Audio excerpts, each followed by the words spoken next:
This is Umar Ahmed for IFL TV, proudly sponsored by Everlast. We're in Las Vegas for a huge fight week, a massive welterweight showdown here in America between Terence Crawford and Sean Porter. I asked Max Kellerman this question. Terence, is toughest fight today either at 140 or 147?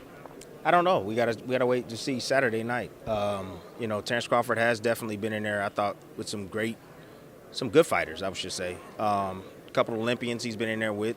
Gamboa is one of them. Felix Diaz is another one. He was in there with a big boy at 147 pounds against Jeff Horn. He handled him easily. I think there's a similarity between Jeff Horn and Sean Porter. I think Sean Porter is a little bit more, I would say, technically sound than the Jeff Horn, but the strength is still there. The awkwardness is still there that Sean Porter brings into the ring. Sean said about, Terence has needed someone like him on his resume. Do you agree with that? Yeah. I mean, this is the fight that everybody's been clamoring about. They've been clamoring for Terence Bud Crawford because he hasn't had the opportunities that the other welterweights to fight one another, because he's on the different side of the street. But, you got to respect a guy like Sean Porter and also Terence Bud Crawford actually making this fight happen, not only for the fans but for their careers, because I think that both of these guys need each other. I think that when you look at Porter, I mean, if he doesn't win this fight, this could be the end of his career. This can be a defining moment in his career at the same damn time if he wins this fight. And if you look at Crawford, I mean, if you look at him, if he loses this fight, then everybody's going to say, well, he isn't the number 1 pound for pound or number 2 pound fighter in the world. Earl Spence beat this guy, Thurman beat this guy. So, why are they saying that he's the number 1 pound for pound fighter? So, his back is against the wall. And you can see up there, during the press conference, he is focused, Crawford. But you can see that, he's definitely, taking this fight very, very seriously with Sean Porter. He knows what he's up against. Timothy, a relatively quiet press conference today. What did you make of it? Man, listen, I'm going to be honest with you. That's the one thing about me, man. You're going to get the honesty. I love both guys. I love them like brothers. But that ain't the way you sell pay-per-views. I'm going to be honest with you 100%. You sell pay-per-views by making some noise, by letting the people know why they need to tune in and buy this fight. I understand that a lot of guys, they like to let the action speak for itself, but you got to verbally tell people to get people entertained, to be wanting to tune in and watch you fight. Well, listen, still, we look forward to a great fight this Saturday night on ESPN Plus pay-per-view. Over here, and of course, in the UK, it's on Sky Sports. Timothy, moving away from this, I want to ask you about what happened at the WBC convention yesterday. So we'll start with Canelo Alvarez. They approved his move to cruiserweight to face Ilunga Makabu. What did you make of that? Orchestrated greatness. That's what I think of it. Canelo Alvarez, I mean, he campaigned at 168. And I've said this before. This is nothing that I'm not saying that's new. I said this before. He's a great fighter. I respect him as the champion that he is. He is the number 1 fighter in the world. I don't think he's the best skillful fighter in the world, but he is the number 1 fighter because of the accolades. Make a long story short, when he started campaigning at 168, he started campaigning after a guy, his name is David Benavidez, lost his title on the scales. Okay, he saw a perfect opportunity for him to collect all his belts. He knew that he can beat every single guy in the division, including Caleb Plant, and he showed that. And I predicted this. I said he's going to become undisputed, so you might as well make him number 1 pound for pound in the world. Now, still, everybody's clamoring for him and David Benavidez to fight. And David Benavidez called him out, and he's still not going to fight him. So he's going to go up to cruiserweight. Why? And fight a guy that we don't know? Come on, man. Are you kidding me? I don't know this guy that he's facing. The guy I hear is relatively short. I understand he has a belt at the weight class, but nobody wants to see that. Understand that, belts are spectacles, man. They're spectacles in boxing. You know what it's about? It's about who you fight. That's what it's about. People want to see exciting fights. People want to see Canelo pressed to know if he's the best fighter in the world. And he's not giving us that. So I don't like the decision.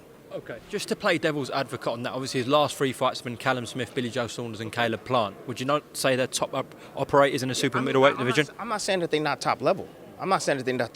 But there's still fights that we want to see. Better Biev is no joke. That's a great fight, I think, for him. A great fight for him, but obviously he shied away from him for a reason. Again, David Benavidez. You want to sell out Cowboy Stadium? Fight that guy. Fight that guy, okay? Because we know he's young, he's hungry, he's going to bring it to you. So why not fight him? And he's Latino. They'll sell out Cowboy Stadium. So, give us some entertaining fights, man. I don't want to see you go into a fight 10-1. 10-1 favorite. What? 10. I mean, honestly, I don't.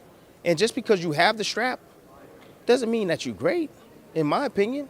You just didn't meet your match yet. So when you look at Billy Joe Saunders, I didn't think Saunders was going to beat Canelo Alvarez. I didn't think he was going to beat him at all. The one that I'll tell you, the one guy that I thought was going to be a great challenge for him, and I think it was Colin Smith. He was tall, rangy. He had some really good skills, within his arsenal. He had we saw him. I just saw him just recently, and he knocked the hell out of somebody under the guidance of what's his name, Buddy McGirt, under his new trainer. He looked fantastic. I thought that guy might give him a little trouble. But other than that, I didn't think anybody else will. Just the last one on Canelo, a bit of a fantasy question, this, but what if Andre Ward came out of retirement and faced Canelo? I don't even want to answer that question. To be honest with you, Andre Ward's retired. I spoke about this years ago, maybe about some months ago. I'm just going to let it be. I ain't got no comment on that. I love my boy Dre. He's a fantastic fighter. But I will say this. Andre Ward in his prime versus Canelo in his prime, without a doubt, Andre Ward would beat him. And just to finish off with the heavyweight division, we also saw at the WBC convention that Tyson Fury v Dillian Whyte wasn't ordered. We expected it to be, but the WBC said that because there's a legal case going on with Dillian behind the scenes, they're not going to order that fight. What did you make of that? You know what? It's my first time hearing about that, honestly. Okay. Yeah. That was not on my radar at all. Okay. Dillian Whyte, I believe, has earned his shot at the title. Is it a fight that I want to see? Not really. I still want to see AJ go at it with him, but I know AJ got some unfinished business with Usyk. I still want to see Tyson Fury and AJ. I don't care. I don't care about the losses. I don't care about that. I still want to see who's the best, who's the king of, England. Who's the king? That's what I want to know. Many people believe that is now a one-sided fight. If it is, it is. But you can never count out a guy like Joshua. Joshua right now, he's trying to find himself. And he needs to find himself mentally. That's it. I don't, Joshua is who he is. But mentally, he has to become stronger. And I've said this before. Once he finds himself and he gets back to what he used to be, when he faced the world champion way back in the days, where he got knocked on his behind and got up and he actually knocked him out, it was Klitschko. That's the guy that needs to come back to the forefront. He needs to come back to the front. And now if he can be that guy, he can compete with Tyson Fury. There's no doubt in my mind. He can compete with him. But if he's not right mentally, he ain't gonna do anything against Tyson Fury. But again, I still want to see the fight. Can you elaborate a little bit on that, please, more? So going into this Usyk rematch, what advice would you actually give Anthony Joshua? Well, you just got to be a dog. You got to be a dog. You're not going to outbox this guy. You got to be the bigger man, behave like a bigger man. You got to walk this man down. You got to work his body. You were having success in the second half of the fight, and then you stopped doing what was working. Dog him. Go to him. Pressure him. Do the same thing to I believe it was Chisora that I saw do it against him. Do the same exact thing. Pressure him, put him on his back foot. That's how you beat a guy like Usyk. When you're fighting against southpaws that are really good boxers, you got to get these guys to square up. If you get them to square up, you take those angles away. If you get them against the ropes and you put them in that T position where they're like this and your head is directly down the middle and you're able to work both shots and you keep them from moving and slowing them down, that's how you beat a slick southpaw like that guy. Okay? He's the bigger guy. He's the stronger guy. All right? So stop second-guessing himself. Stop second-guessing his offense. Go out there, let those punches fly. And he can't be afraid to get hit. He's going to get hit in return. But he got to understand his bombs are a lot bigger than Usyk's. Timothy Bradley Jr., thank you very much for talking to IFL TV. Always a pleasure. Just a quick one before Saturday night. Final prediction, Crawford Porter? Well, like I said, I respect both guys. I said this in the past. I thought this fight was 50-50.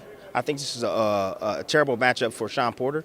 I think that his toughness, his grit, the fact that he has a really IQ going to keep him in this fight. But my prediction is going to be Terrence Bud Crawford will be victorious. And I think there's a possibility we could see a stoppage.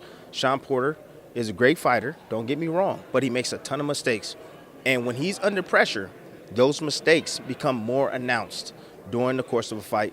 And I think that Terrence Bud Crawford, that's one of the greatest counterpunchers of this time, I think he's going to find a way to land that kill shot. And good night. Thank you very much, sir.